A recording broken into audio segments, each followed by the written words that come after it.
భగవద్గీత ఒక అధ్యాయం చదవండప్ప అంటారు. భగవన్నామం రోజు 1000 సార్లు జపం చేస్తుండప్ప అంటారు. ఎక్కడైనా సత్సంగాలు ఉంటే పోతుండప్ప అంటారు. దాన ధర్మాలు చేస్తూ ఉండండప్ప అంటారు. దాన ధర్మాలు చేయాలంటే ఇబ్బందే, జపం చేయాలంటే ఇబ్బందే, భగవద్గీత చదవాలంటే ఇబ్బందే, ఇట్లా మంచి మాటలు వినాలన్నా ఇబ్బందే. గురువు దగ్గర పోతే ఇవన్నీ చెప్పిస్తారు కాబట్టి పోయేదే లే. ఆశ్రమాలు ఉన్నాయంటే ఎందుకు ఉన్నది ఊళ్ళో ఆశ్రమము? తలకాయనొప్పి మాకు లేదు, తలకాయనొప్పి సాముతో సంత వచ్చిందంటే చాలు స్వామివారు వస్తారు ఊర్లోకి. ఆ పూజ ఉంది, ఈ పూజ ఉంది, ఆ పూజ చేయండి, ఈ పూజ చేయండి, మంచిది అవుతుందని చెప్తా అంటారు. వాళ్ళు ఎక్కడ పోతారా? ఏదైనా చెప్పినా కదా స్వామిజీ దగ్గర చెప్పిన మన మంచిది కదా. కాబట్టి మనము ఆశ్రమాలకు వెళ్ళడము, గురువు ఆశీర్వాదం తీసుకోవడం చాలా అవసరం. బాబా వారి దగ్గరికి ఈ సంఘటన ఎట్లా వస్తుందంటే, బాబా వారు అందరినీ కూర్చోబెట్టుకుని ఉపన్యాసం చెప్తూ ఉంటారు. ఆ సందర్భంలో ఒక పెద్ద ధనవంతుడు వస్తాడు. బాగా ధనవంతుడు వాడు ఎంతోమంది నౌకర్లను పెట్టుకునేసి అక్కడ పనులు చేయించుకునేటువంటి వాడు గొప్ప కోటీశ్వరుడే. అతనికి ఉన్నటువంటి బ్రహ్మజ్ఞానం పొందాలనే ఆలోచన వచ్చింది. బ్రహ్మజ్ఞానం నాకు ఎక్కడ దొరుకుతుందా అని చెప్పేసి విచారించుకున్నారు. పిసినారి బాగా కూడా. అంటే ఇక్కడ శ్రీ సాయిబాబా దగ్గరికి వెళ్తే తొందరగా జ్ఞానాన్ని వెంటనే ప్రసాదిస్తాడు ఆయన, భగవంతుని దర్శింపజేస్తాడు, అంతటి మహానుభావుడు అని చెప్తున్నారు. అయితే ఎట్లా తిరిగి నేను బాబా చేరుకునేసి బాబా యొక్క ఆశీర్వాదంతో నేను బ్రహ్మజ్ఞానం తెలుసుకోవాలని చెప్పి వెళ్తాడు. కాగా కొన్ని శక్తులు 15-20 కొనగలిగే శక్తులు తగ్గింది. భార్యకు మాట్లాడుతూ రానుకోవడం, ఒక రోజు తిరిగి రావడం మళ్ళీ అది కూడా. కాబట్టి తాముగా మాట్లాడుకునేసి షిరిడీకి వచ్చినాడు. బాబా పాదాలు నమస్కారం చేసినాడు, కూర్చున్నాడు. కూర్చొనేసి బాబా మీరు ఎవరు ఏమడిగినా కారణంగా ఇస్తారంట, నాకు బ్రహ్మజ్ఞానం కావాలి స్వామి, అనుగ్రహించండి. బ్రహ్మజ్ఞానమా ఇస్తాను, కూర్చోవాలి. ఇంకా ఎవరు అటు వస్తున్నారు, వాళ్ళు చెప్తున్నారు. వాళ్ళకి మళ్ళీ ఒకసారి బాబా బ్రహ్మజ్ఞానం బోధించు చెప్తాను, ఏ వచ్చి కూర్చోవాలి. మళ్ళీ ఎవరు వస్తే వాళ్ళకి ఏదో చెప్తున్నారు, వాళ్ళకి సలహాలు. మధ్యలో మళ్ళీ గొప్పది బ్రహ్మజ్ఞానం చెప్పుకోవా, నేను అర్జెంటుగా పోవాలి, ఎంతో శ్రమపడి వచ్చినాను, చాలా దూరం నుంచి వచ్చినాను, కాగా అదే భార్యగా మాట్లాడుకుని వచ్చినాను, భార్య ఎక్కువైతే పోవాలి, బ్రహ్మజ్ఞానం బోధించు చెప్తాను చెప్పేసి ఒక పిల్లవాడిని పిలిపించినాడు. ఒక బాలుని పిలిపించేసి, నాన్న రథంలో ఆ మారవాడి నంద ఉన్నాడు కదా, ఆ నంద దగ్గరికి పోయేసేసి ఒక 5 రూపాయలు అప్పించుకురాకపోవాలి, మళ్ళీ చేయడం తెప్పించుకురాకపోవాలి పంపించి. ఆ బాలుడు నంద దగ్గరికి పోయినాడు. పోతే షాప్ మూసేసినాడు. ఎందుకు వచ్చినాడు? బాబా ఆయన లేడు వచ్చి. అవునా, సరే అయితే ఈసారి ఏం చేస్తానంటే ఆ బాల అన్నాడు కదా, కిరాణా షాప్ బాల, ఆ బాల దగ్గరికి పోయేసేసి ఒక 5 రూపాయలు తీసుకురాపో. సరే బాబా అని చెప్పేసి ఆ అబ్బాయి పోయాడు. ఆ రోజు వాళ్ళ ప్రోగ్రామ్ ఇంట్లో పెట్టుకున్నారు, వాళ్ళు లేరు. ఎందుకు వచ్చినాడు? అయ్యో అతడు లేదా, ఈ దగ్గర చూస్తూనే ఉన్నాడు. బాబా నాకు బ్రహ్మజ్ఞానం బోధించు అడుగుతున్నాడు. చెప్తానయ్యా, నీకోసమే చెప్తాను. సరే అయితే ఆ పక్కన సురేంద్ర దగ్గర ఉంది కదా, ఆ సురేంద్ర దగ్గర తీసుకురాకూడదా? ఒక 5 రూపాయలు తీసుకురాపో, నా పేరు చెప్పి నేను ఇస్తాను అలా. సురేంద్ర దగ్గర పోతే సురేంద్ర కూడా లేడు.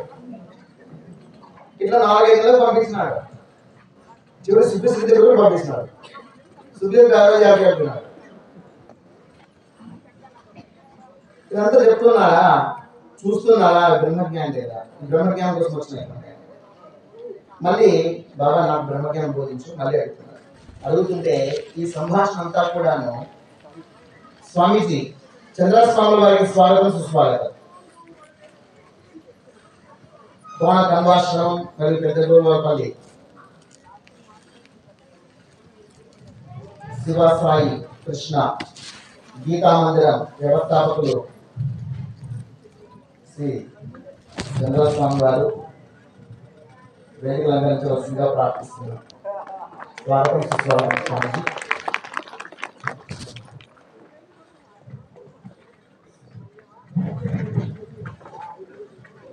సరే, ఈ బ్రహ్మజ్ఞానం కోసం వచ్చినటువంటి యువకుడు ఆ భక్తుడు అడుగుతున్నారు, నాకు బ్రహ్మజ్ఞానం బోధించు. ఇంతసేపు చేస్తున్నది నీకోసమేనయ్యా, 5 రూపాయల కోసం నేను పంపిస్తున్నా. నువ్వు ఎంతటి వాడు నేను కొత్త, నీకు నేను కొత్త కావచ్చు, నువ్వు నాకు పాతే బాబా అన్నాడు. నువ్వు ఎంత కోటీశ్వరుడు కూడా నాకు తెలుసు. నేను 5 రూపాయల కోసం ఇంతమంది పంపిస్తున్నాను. నువ్వు పక్కనే ఉన్నావు, చూస్తూనే ఉన్నావు.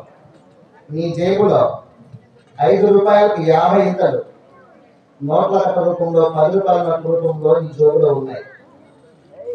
50 ఇంతలు అంటే 250 రూపాయలు నీ జోబులో ఉంది కట్ట రూపంలో.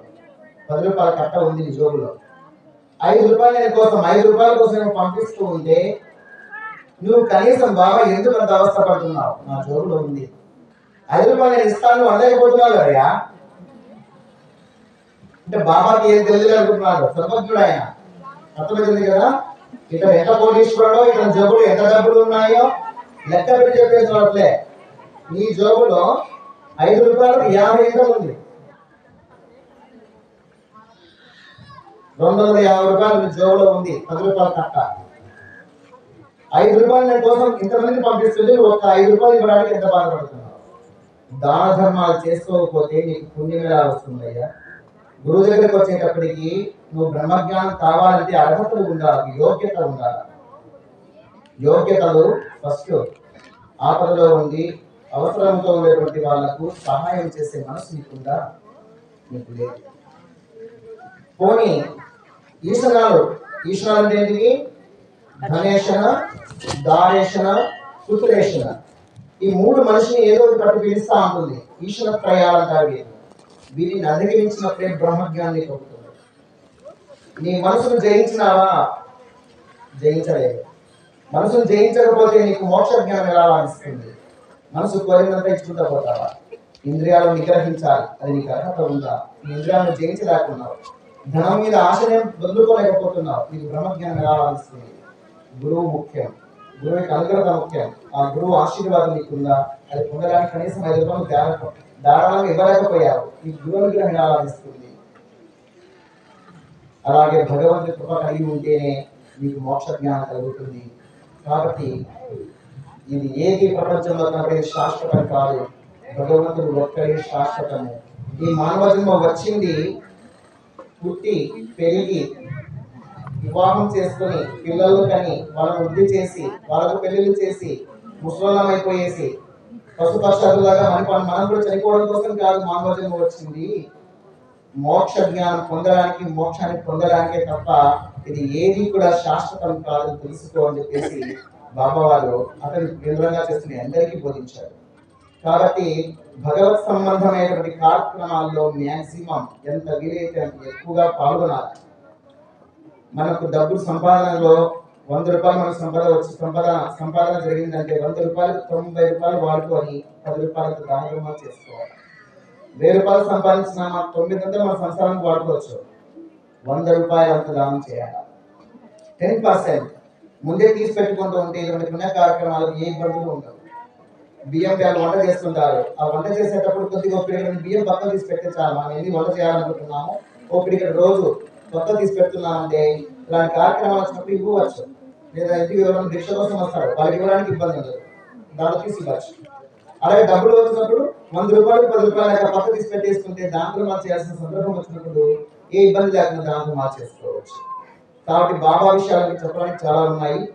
నేను మళ్ళీ స్వామివారి ఉపన్యాసాలు అయిన తర్వాత నేను మరో 5 నిమిషాలు చెప్తాను తెలియజేస్తూ. మొదట